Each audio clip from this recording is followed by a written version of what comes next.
Warga yang sejak pagi berkerumun di dekat rumah Anissa sudah mulai bubar. Hanya ada beberapa orang yang masih tetap berada di sana. Jenny dan Indah pun sudah kembali ke rumahnya. Lendi dan anak buahnya beserta beberapa warga yang membantu telah selesai membersihkan rumah itu. Mereka hanya membersihkan halaman dan ruang tamu saja yang menurut mereka perlu dibersihkan. Mereka tidak membuka apalagi membersihkan ruangan lain yang ada di dalam rumah itu. Karena mereka tahu, bosnya pasti akan melarangnya. Tuan, Nyonya, semua sudah beres. Tuan dan Nyonya sudah bisa memasuki rumah ini. Ujar Lendi. Kalian makan saja dulu dan beristirahatlah sejenak. Titah Raihan. Lendi dan semua yang ikut membantu membersihkan rumah itu menggunakan nasi bungkus yang dibawakan oleh Jenny. Hanya Raihan dan Anissa yang tidak ikut makan. Setengah jam saja mereka beristirahat. Setelah mengucapkan terima kasih dan memberikan beberapa lembar uang pada warga yang membantu, Raihan meminta Lendi dan anak buahnya untuk ikut masuk ke dalam rumah itu. Lendi, bawa 2 anak buahmu masuk ke dalam. Sisanya tetap berada di sini untuk berjaga. Saya tidak tahu bahaya apa yang sedang mengintai kita. Jadi, 3 orang yang berjaga di sini jangan sampai lengah. Selain kita, jangan ada yang boleh masuk ke rumah ini. Paham? Jelas Raihan. Siap Tuan. Ucap mereka serentak. Ayo masuk. Sayang, pakai maskermu, di dalam pasti banyak debu. Titah Raihan. Anissa memakai masker yang diberikan oleh Raihan. Begitu pula Lendi dan anak buahnya yang juga ikut memakai masker mereka. Kemudian mereka berlima masuk ke dalam rumah itu bersama-sama. Raihan menatap ke segala penjuru ruangan. Tembok yang sudah lapuk membuat rumah itu terlihat mencekam. Ditambah banyak debu dan serang laba-laba membuat rumah itu semakin seram. Rumah ini ada 3 kamar tidur, dapur dan ruang makan 1 ruangan, kamar mandi 1. Kita bisa cek semua ruangan termasuk kamarku. Oh ya, ada 1 ruangan yang berada di belakang rumah. Mama bilang itu gudang tempat papa menyimpan barang bekas. Tapi aku gak punya kuncinya. Mungkin kita bisa cari kuncinya di kamar mama atau kakek. Ujar Anissa. Kita berpencar. Kalian bertiga periksa dapur, kamar mandi, dan kamar dekat dapur itu.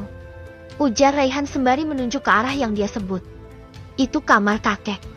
Berarti kita periksa kamarku dan mama. Ujar Anissa. Mereka bertiga pergi menuju tempat yang ditunjuk oleh Raihan. Sedangkan Anissa dan Raihan masuk kamar Anissa. Ini kamarmu? Tanya Raihan. Iya. Tapi aku di sini cuma sampai lulus SMP. Setelah itu, aku tinggal sama keluarga Paman Arya dan gak pernah kesini lagi. Jawab Anissa. Raihan mengamati kamar sang istri itu yang penuh dengan debu dan sarang laba-laba. Mas, tolong bantu lemariku. Aku udah gak pegang kuncinya. Ujar Anissa. Raihan menghampiri Anissa dan memintanya untuk mundur karena dia tidak ingin sang istri terkena banyak debu dari lemari itu. Raihan membuka lemari kayu itu dengan paksa. Setelah beberapa kali gagal, akhirnya lemari itu bisa dibuka. Terlihat masih ada beberapa pakaian istrinya yang masih tersusun dengan rapi di dalam lemari itu. Anissa mengecek lemari itu sampai ke sela-sela pakaian dengan sangat teliti. Sampai akhirnya, tiba di bagian paling bawah, Anissa menemukan kotak yang dia simpan dulu. Dia ambil kotak itu dan dia buka dengan berlahan. Anissa yang ngecek isi kotak itu dengan sangat teliti. Di dalamnya terdapat beberapa perhiasan yang diberikan oleh orang tuanya saat dia mendapat peringkat dan saat ulang tahun. Ada pula sebuah foto kecil di dalam sebuah bingkai. Dan ada pula beberapa barang lain miliknya. Masih lengkap. Berarti gak ada yang masuk ke sini. Gumam Anissa. Apa itu? Tanya Raihan. Ini kotak yang dulu aku simpan. Perhiasan dan barang-barangku yang lain masih lengkap di sini, Mas. Berarti mereka gak pernah datang ke sini. Ujar Anissa. Apa ada barang-barangmu yang berharga lagi? Bawa saja barang yang menurutmu penting. Ujar Raihan. Hanya ini barang penting yang aku punya, Mas. Ujar Anissa.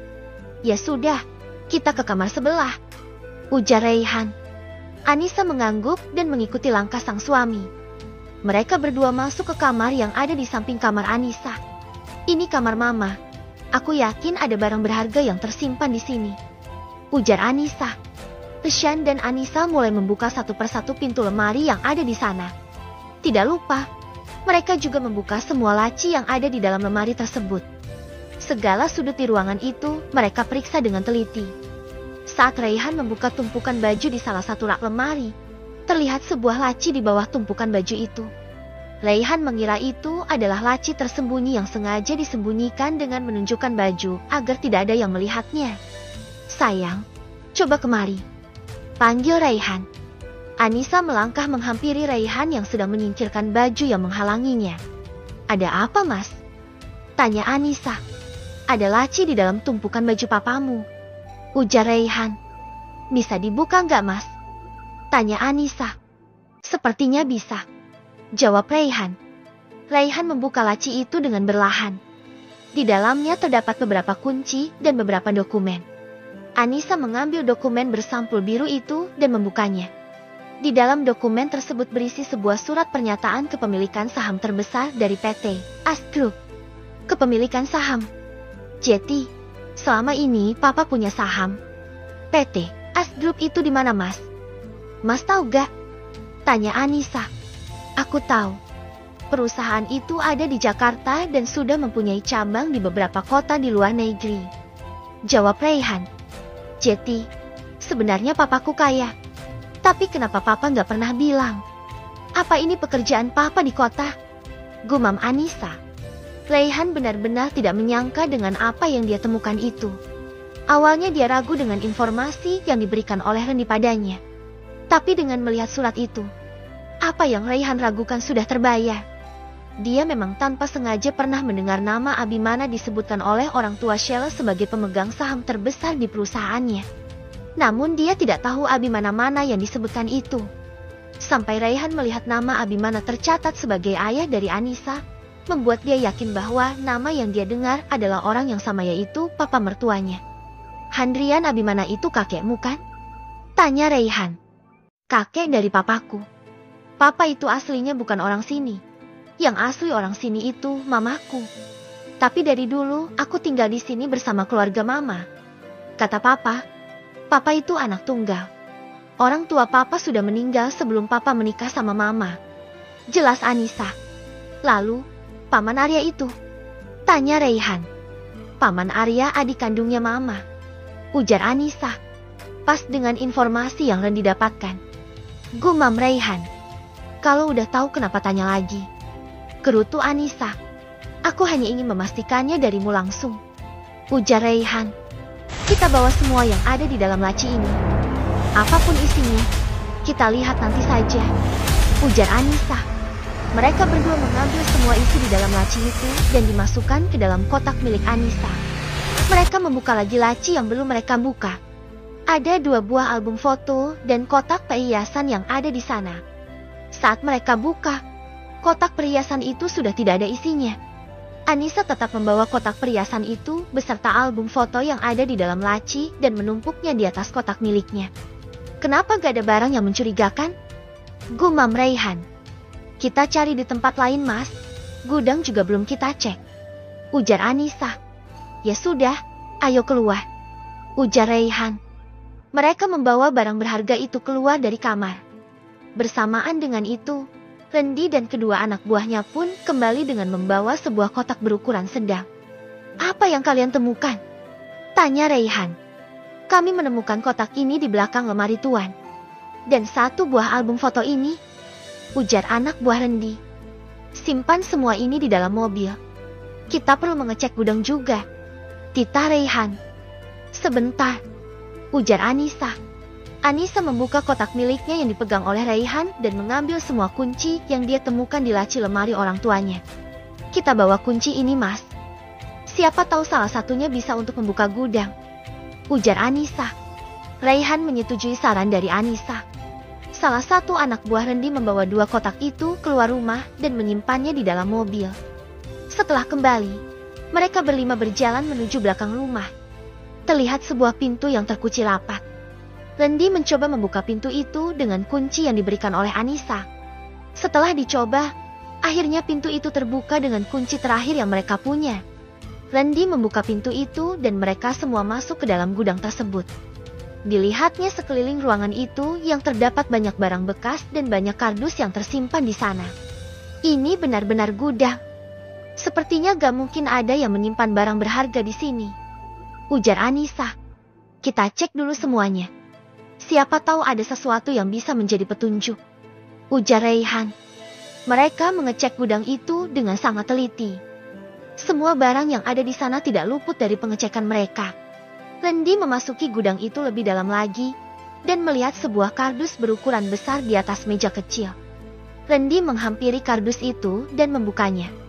Di dalamnya terlihat sebuah komputer yang masih lengkap dengan keyboard dan mouse-nya. Dia cek lagi di bawah meja yang juga terdapat sebuah kardus berukuran besar. Dia membuka kardus itu dan berisi sebuah perangkat komputer lainnya yang masih utuh. Tuan, Nyonya, saya menemukan komputer di sini, teriak Randy. Raihan menghampiri sang asisten dan melihat apa yang didapatnya. Begitu pula dengan Anissa yang ikut menghampiri mereka.